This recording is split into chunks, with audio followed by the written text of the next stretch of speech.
Good afternoon, everyone. Thank you for attending our webinar this afternoon titled The Fast Track to VPK Success, where we'll be looking a little bit more into fast testing and compliance with this new VPK progress monitoring.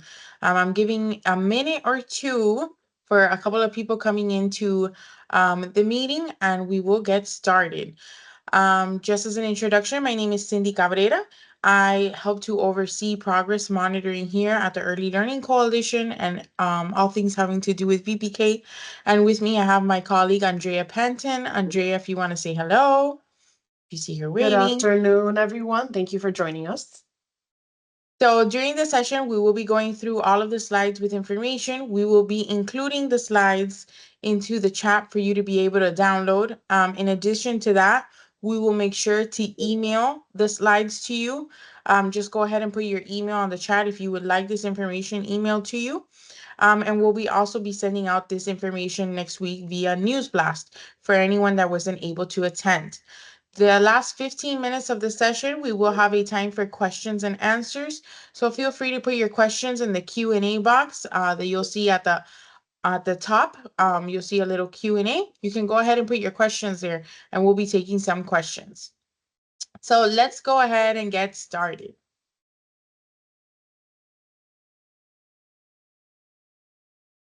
So what is the coordinated screening and progress monitoring? This is the third year that VPK programs are implementing this assessment called the Florida Assessment of Student Thinking, also known as FAST. The purpose of this assessment is basically to monitor and to view student achievement and learning gains throughout the entire VPK year.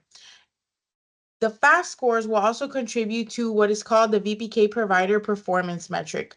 In previous years, there was no such thing as a performance metric. It was a readiness rate, but now that has changed to a performance metric. So in order to receive a performance metric score, they will be looking at the student achievement and learning gains on the FAST assessment. It is a assessment that is required for all VPK programs, whether public school, private, charter. If you have the VPK program, you need to implement this assessment 3 times in the school year at the beginning, middle, and end. And the assessment is assessing early literacy and a couple of math questions as well. So VPK provider accountability. I want to discuss this before we dive a little deeper into FAST. This year, after the 24-25 school year, so at the end of this program year, will be the first year that a performance metric, what used to be known as a readiness rate, will be issued to every VPK provider. Your performance metric will be composed of 3 components. The first is your class score, which will make up at least 50% of the performance metric score. The second will be the learning gains made on Fast Start Early Literacy, and the third will be the learning outcomes or achievement of the children on the FAST assessment. If you could go to the next slide. You will see the weight of each item when calculating the performance metric. So 50% will be class, 30% will be learning gains from PM1 to PM3, and 20% will be achievement. The state is looking at a score of 707 for the end of the school year to be able to count for those achievement gains. So first things first, before administering the assessment, the Start Early Literacy FAST assessment to children, it is required for all test administrators to take the Renaissance training before administering the FAST assessment to children. If you took the assessment last year, you will be required to take the assessment once more because it is a yearly requirement that the Division of Early Learning has decided. So you will have to take this course again. On May 1st, 2024, the course was updated with new information for this year.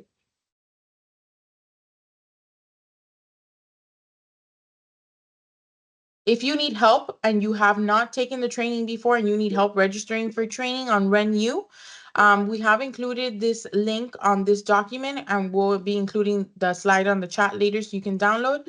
But it does have the enrollment guidance step by step on how to register for your account and be able to take the training. The training is basically going to be a 1 hour recording that you have to watch, and it goes over how to log in, how to get the student usernames, and reports that you can download. So the name of the required training is VPK Fast Start Early Literacy for Test Administrators. There are two courses available, one in English and one in Spanish. You just have to pick one, and that would meet the training requirement.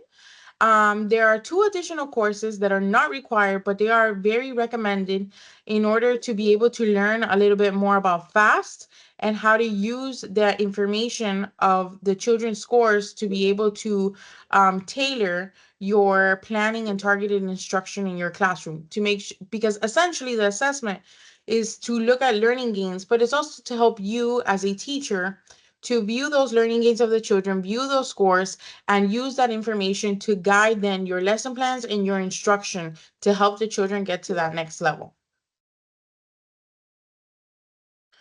There is a new agreement at the end of the training, two new forms that you're going to see when you complete the training. This is a screenshot of what that looks like. So once you have completed the training, you will see a section that says required agreements and two PDF forms that you can download. The PDF forms look like the next slide that's going to come up. Basically, it is a test administration and security agreement and a prohibited activities agreement. You need to read through both of these agreements, and once you have read them, you will be required to sign them with your physical signature, not an electronic signature. Once you sign them, if you can go to the next slide, this is something new from last year. You are going to be required to upload these documents to the provider portal. This was decided by the state, by the Division of Early Learning, that this would be a requirement. So in the provider portal, where you guys log in, under the documents library, there is a folder there now titled 2024-25 Fast Test Administrator. In that folder, for every test administrator in your school, everyone that will be administering the FAST test to the children needs to have their certificate and the two security agreements uploaded to that folder.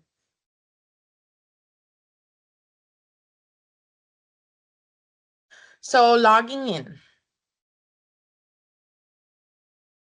This is the URL for VPK fast testing. It's very important that you bookmark this URL. This URL is different than the URL that is used in the public school system for K through 2. It's different than URLs that was used in the summer as well. So it's very important to make sure that you're using the correct URL, or else you won't see your students inside the system when you log in. When you go to login, if you have your username already, you're going to click where it says I'm a teacher/administrator. And if you do not have your username and password, please select the option that says forgot password, because the information of the teachers, the director, and the children to create the usernames and password are coming directly from the provider portal and the VPK app. So anyone listed on the VPK app will automatically have access. If you click forgot password, you can reset to have your username and password. And again, if you run into difficulties, you could always email us. You'll see our information at the end. And you will receive an email with the information. If you need to add someone who is not on the VPK app to have access, administrative access to Renaissance and have a login on the provider portal, there will be a section under business that says external service users and then Renaissance. In this section, you will be able to add another administrator to be able to have access to Renaissance if the person is not a teacher and not the VPK director. So, for example, the owner or an assistant director or the curriculum specialist. If you want to add them to have access to Renaissance, this is how you can add them on the provider portal. So once you are able to log in as a teacher or administrator, you're going to go ahead and select on the upper right hand corner, there's going to be a circle with two initials. Those initials, if you hover over it, it should say your first and last name. When you click on that, a menu will appear with a drop down. One of the options will say Manage Apps and Users. You will select what says Manage Apps and Users, and you will see the option to view the student usernames and passwords. If you can look at the screen, there are a couple of blue tabs. One of the blue tabs says Password Report. If you click on Password Report, a PDF will be available for that classroom with all the student names, the usernames, and the password. If for some reason you see a student not listed, it's because that student has not been inputted into the provider portal. Again, the username, you're not able to manually add students on Renaissance. Everything is coming from the portal. If you have added the student and you still don't see them on Renaissance, the changes could take 24 to 48 hours. So give it that 2 days time frame. And if you still don't see it, then you can reach out to us. So once you've retrieved the student usernames from your account as an administrator or teacher, then the students are able to log in to actually take the assessment. You're going to go to the same URL, but this time, instead of clicking I'm a teacher, you're going to click where it says I'm a student. And where it says I'm a student, you will assist the student in logging in with their unique username and password, and then select login.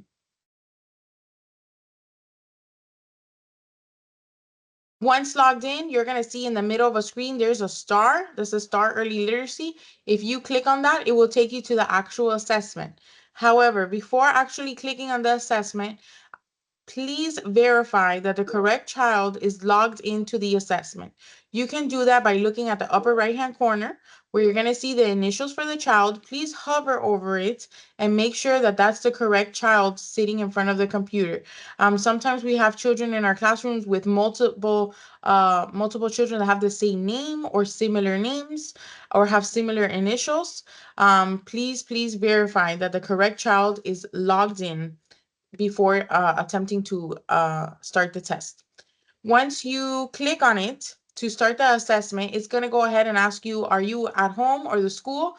This assessment for Start Early Literacy should only be occurring at the school during school hours. Parents should not be logging in for the children and taking this assessment at home. It can only occur at school. So you should be selecting at a school, and then it will ask for a monitor password. And that password is going to be admin, ADMIN, all lowercase letters. Enrollment changes. Throughout the year, there are a couple of enrollment changes that might happen.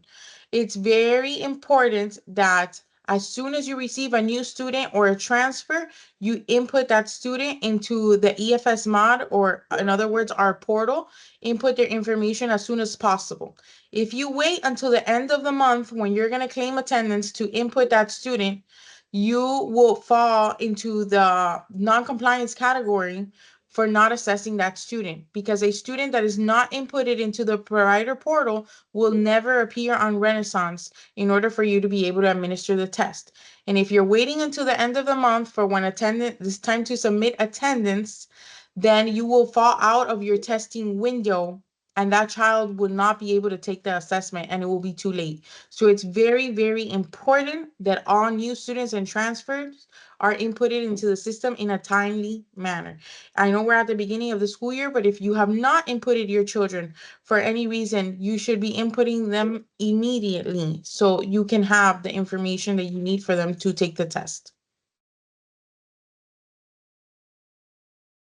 So who should be tested? Basically, all VPK children, all children with a voucher, a certificate of eligibility, need to be assessed. When the parents or family apply for a certificate of eligibility, there is an acknowledgement, an agreement that the parent is agreeing that the child will participate in this progress monitoring. So a child cannot opt out because the family wants to opt out. It's a requirement of the VPK program. The only exemption for a child not testing would be if the child had an IEP or 504 plan that specified that such assessment would be inappropriate for that child. And we'll discuss that further on. There is a practice test that occurs before the assessment occurs. And if the child is unable to pass that practice assessment, then the system will close out and not let the child proceed to the actual test. The state is asking that if a child was unable to pass the practice test, for them to be given an additional 2 opportunities. So it will be a total of 3 attempts of the child trying and participating to see if they can pass the practice questions before actually marking that this child was not able to do the assessment. New students and re-enrollment. A lot of questions that we get is what happens if you get a new student and your entire class has been tested and now this new student or transfer has come into your classroom. Does that student need to be tested? And the answer is yes. The state asks for at least 1 week for the student to get acclimated into the program. And after that 1 week, the student should still be assessed even if the rest of the class has already tested, because you want to get a baseline for that student and see learning gains for that student. If the student is coming as a transfer from another school, you will still be obligated to test, even if they tested at the other school. Now, for transfers, you do see their scores transfer from the other school over. However, you should still test them in your classroom, in your program, because they will be looking at learning gains that happen in your classroom. So it's very important that you test as soon as a new student or transfer arrives to your classroom. After 1 week of getting acclimated, they should be assessed.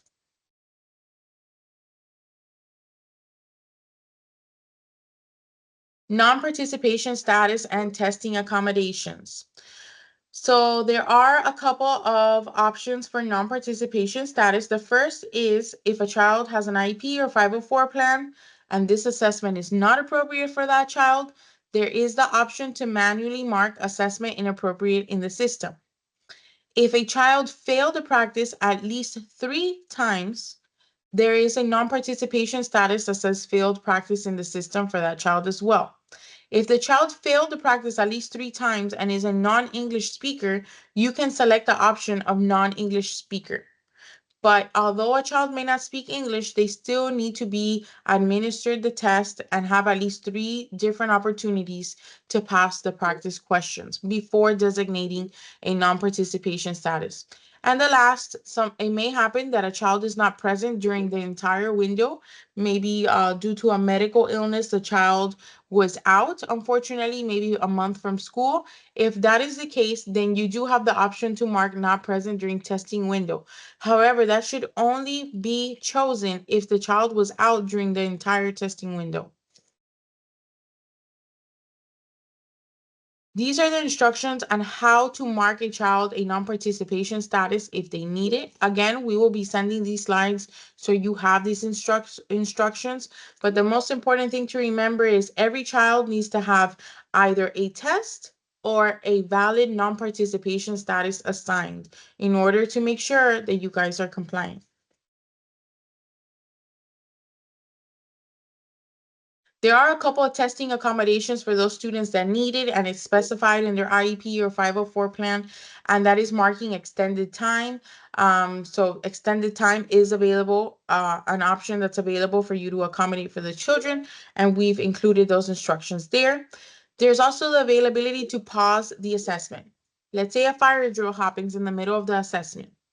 You have the option to pause the assessment, and when you help the child log in again, as long as you log in within 8 calendar days, that assessment will be there for the child just to resume that initial assessment that they were taking. Requesting a test deactivation. If for any reason you see that a child tested under another child's account accidentally, it is very important that you report this immediately and submit a test deactivation request. That test deactivation request is going to be reviewed by the Department of Education. And then if they see that a test deactivation really is needed, they will erase that score. So that score won't be tied to the child anymore and they can retest. I'm sorry to interrupt, Cindy. I just wanted to let some people know Spanish starts at 1:15 p.m. En español empieza a la 1:15 de la tarde. Primero lo estamos haciendo en inglés. Gracias.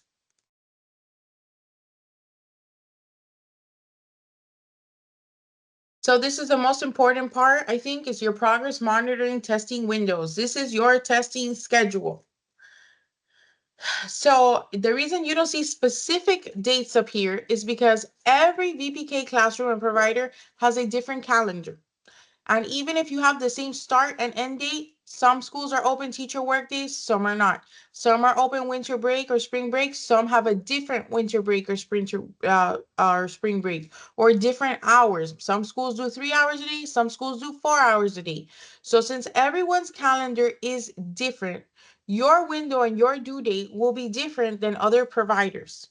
This is a generic window for you to be able to calculate, but if you need your specific window, you can email us at vpkteam@elcmdm.org and we can send those to you. We have already started sending out the windows since the beginning of this week, so many of you have probably already received those, but if you have not, we're in the process of sending them, and you can always send us an email and we'll send those to you.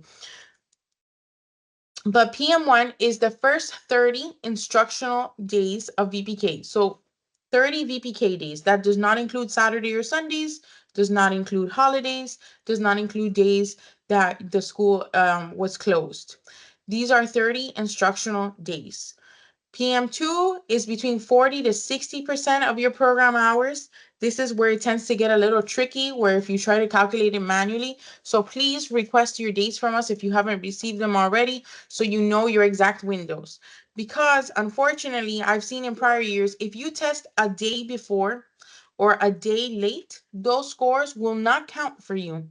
And I want to make sure that everyone's learning gains and all the work that you're doing is counting. So it's very important that you test within those windows so your work and the children's work is looked at and valued. And then PM3 is the last 30 days. Pretty much everyone is following into that red column. The purple column is mostly for programs that have fewer than 82 instructional days. So an example of such type of program would be the summer program.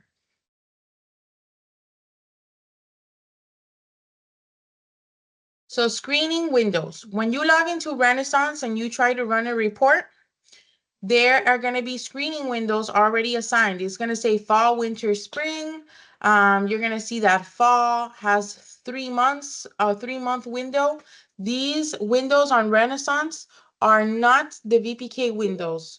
So although Renaissance has certain dates, you should not guide yourself by those dates. Okay, it's very important that we use the VPK windows.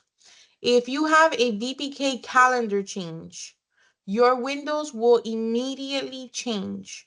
So it's very important that if you do have a calendar change, whether you had to close a day, extend hours for a day, whatever the case may be, open a new classroom, open an afternoon class.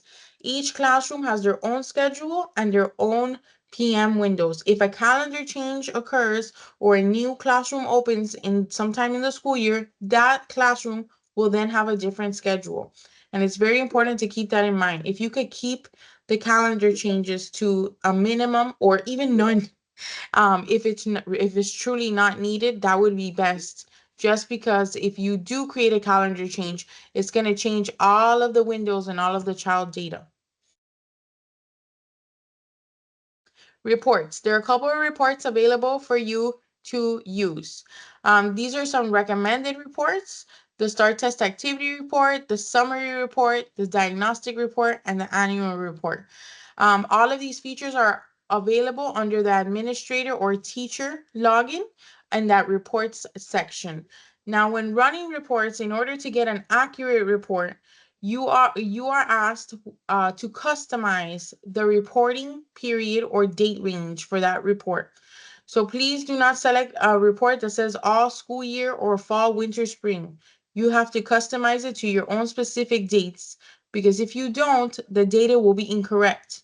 Maybe students will show as tested for PM2, but in reality, they were not tested. And it's because you're running a report for the entire school year, so it's also showing data from PM1. So it's very important to customize those dates on those reports. This report is required for everyone to provide to the parents or families. It is called the STAR Parent Report. The STAR Parent Report has to be provided to the family within 7 days that the child was administered the assessment. So it's very important that this report is being provided to the family so they are informed of how their child did. It is available to download as of right now in the languages of English and Spanish. And once you provide this to the family, you do need to maintain documentation that this was provided to the family. You're going to see in the blue letters, that's a hyperlink with instructions on how to download this report. These are reports that are not required but are strongly recommended. But sometimes you guys have a lot of kids in the classroom, right? You might have 20 children, and it's hard to keep track of everyone and who tested and who didn't and who failed the practice. Well, the best report that I can most recommend is the STAR Test Activity Report. The STAR Test Activity Report will tell you your entire classroom, the list of names, if a child tested, if they tested, they will have a number 1 next to their name.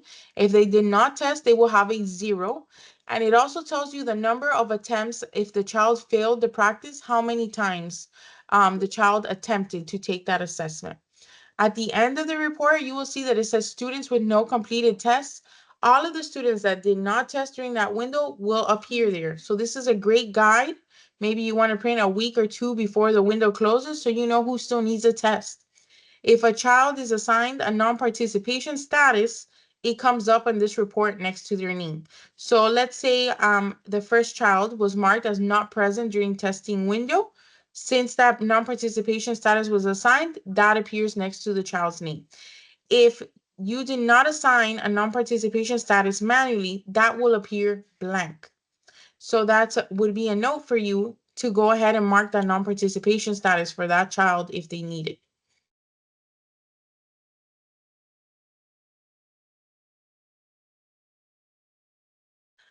Other reports that are recommended are the STAR Diagnostic Report, the Instructional Planning Student Report, and the Instructional Planning Class Report.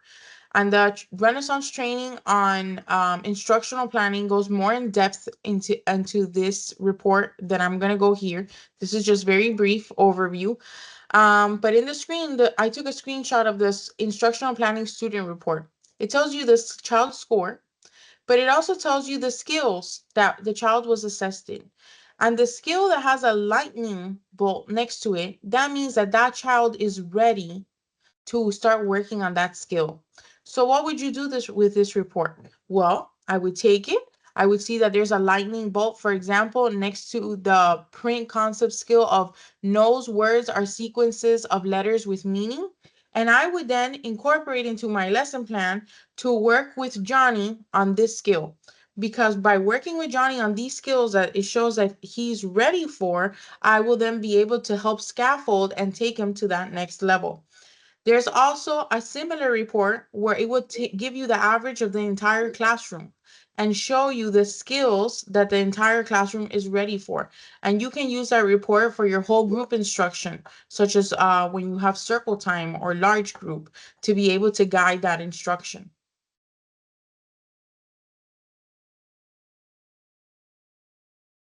And my last recommended report is at the end of the school year, once PM1, PM2, and PM3 have been administered, you have access to the STAR annual report.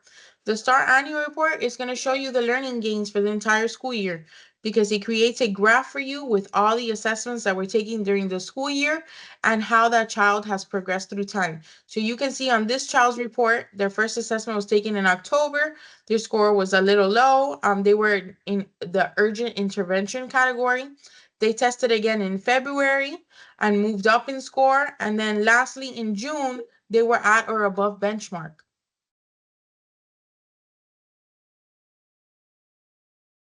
There are some resources for families for you to be able to share with them. You want to share the dates of the assessment with the families.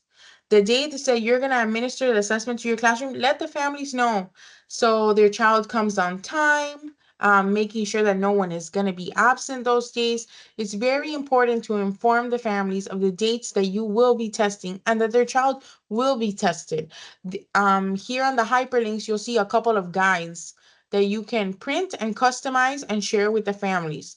There's also a little QR code with an English and Spanish little demo video to be able to share with the family so they can know what the STAR assessment is. What is the assessment that their children will be taking and what is it for? There are also some fast resources that are helpful, will be helpful to you. I always start with the introductory video. There's a computer format and then the tablet format. Show this video to your class and your students before administering the assessment. Let the children know, hey, you're going to be taking an assessment on a computer. They're going to be asking you some questions. Here's a video of what that will look like. You are allowed to do that. You are not allowed to assist the child during the assessment, but you are allowed to have a conversation and prepare the child before the assessment and let them know this is how you hold a mouse or this is how you use the touch screen. This is what the assessment will look like. We want to make sure that the children are prepared and aware of what is to take place and not caught by surprise. We don't want to see children coming to the computer and say, here, sit here and take this. No, please prepare the children and have a conversation about this. Again, when you have this conversation, we don't want to put pressure. At the beginning, children might not do well. This is a baseline to know where the child is at, and an assessment at the end of the day to guide our instruction as a teacher to help that child grow. Okay. There's also access to the STAR Early Literacy Administration Manual. Many questions that you might have are included there.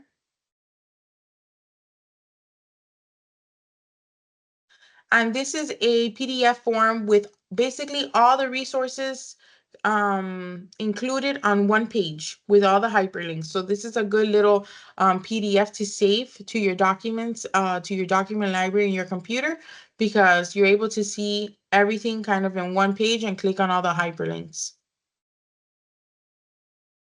Technical support and questions. So if you need technical support with Renaissance, they do have assistance. There's a live chat feature when you log into your account. They're pretty quick at responding through the live chat. They also have an email that I've listed on the screen, fast_star@renaissance.com, and they have a phone number. But honestly, the fastest way that I've seen that they respond is either through live chat or email.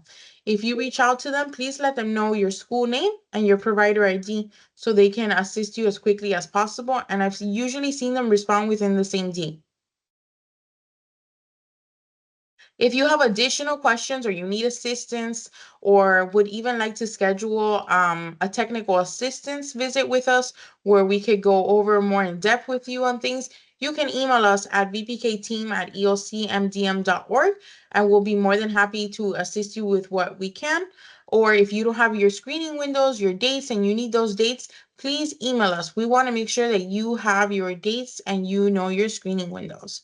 So it is now 1:04, and I wanted to leave some room for questions, at least a couple of minutes now at the end, because the English session will end now at 1:15, and then we will commence the Spanish session. So I'm going to go through some of the questions.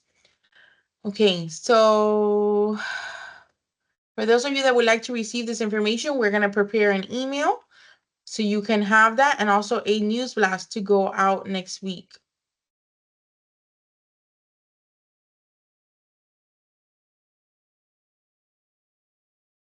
If you have a question, please type it in the chat or place it in the Q&A box.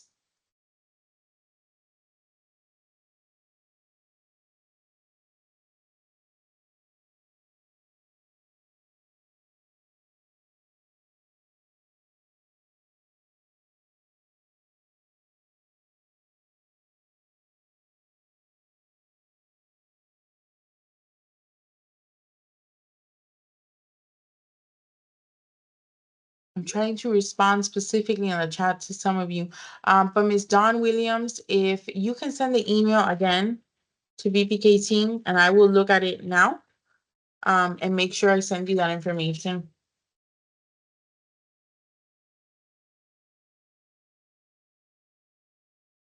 I'm looking through for any other questions. Can we translate the test to any non-English speaker? No. Unfortunately, the test does need to be administered in English. However, before the test begins, I would recommend, if you know the child's native language, so let's say the child speaks Spanish and you speak Spanish, that you have a conversation in Spanish with the child of what is going to happen. This is how you use the computer. They're going to ask you some questions in English. Try your best. It's okay if you don't know, just try your best and select what you think it is that they're asking you for. And as the year progresses, that child may commence and might not know anything and might not know how to answer because they still don't have the English skills. But we do see that once PM2 and PM3 come around, that child is usually able to complete that assessment and is able to understand a little more. So don't be afraid to have a conversation in Spanish before to prepare the child. But once the assessment begins, unfortunately, you are not able to assist the child unless it's something technical. They don't see that the mouse is moving or they're clicking and it's not working or they don't hear any audio, then you would intervene and help the child. But to translate questions or reread the questions, you aren't able to do that, unfortunately. Can the children practice before the day of the test? So before the actual assessment begins, the assessment offers about 3 or 4 practice questions. If the system picks up that the child was able to pass the practice questions, it then moves to the test. Now, each child's test is going to be different. All the questions are not the same on each child's assessment. So it's not something that you could really print and review and go over.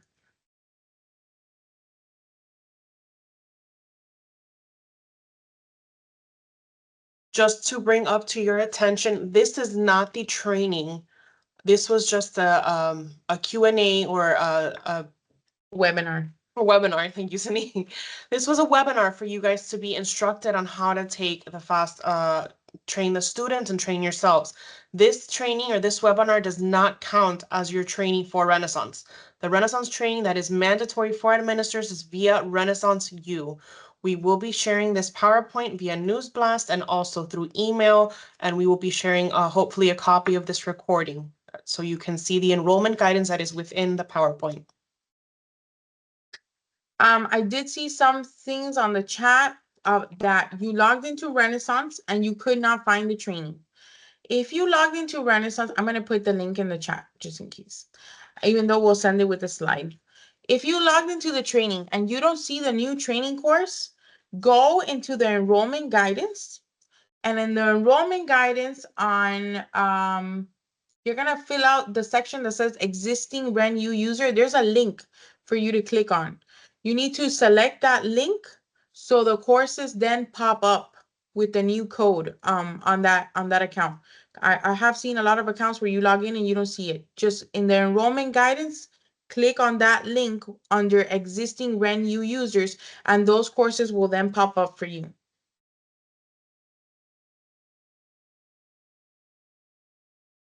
And I'm going to put it again, RenU training document guidance. I'm going to put that link again in the chat.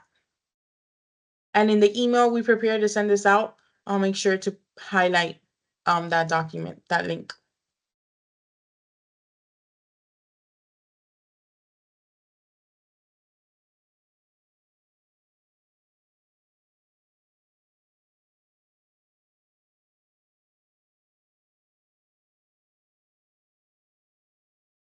Hey, I'm looking to see if there's any other questions coming in.